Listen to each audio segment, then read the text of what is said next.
Pemirsa, era digital menuntut koperasi untuk terus bertransformasi agar tetap relevan dan berdaya saing, terutama untuk menghadapi tantangan ekonomi digital. Untuk itu diperlukan pendampingan agar koperasi dapat berkembang menjadi koperasi modern dan berdaya saing.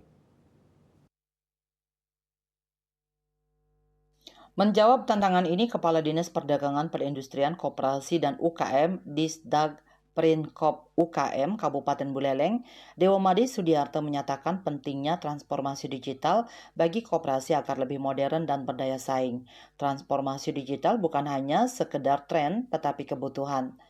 Koperasi harus bergerak cepat, menguasai data dan informasi, serta memberikan layanan yang prima agar tetap relevan di era digital. Ia juga menyoroti tantangan utama koperasi saat ini, yakni peningkatan kapasitas dan kompetensi sumber daya manusia SDM.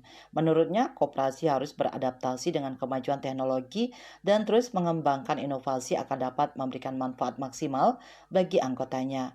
Sudiarto menambahkan bahwa digitalisasi koperasi bukan hanya sebatas implementasi aplikasi, tetapi juga membangun ekosistem bisnis yang lebih kuat.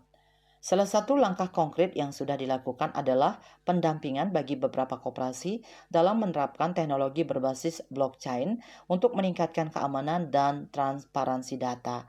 Yasri Yuli, Bali TV.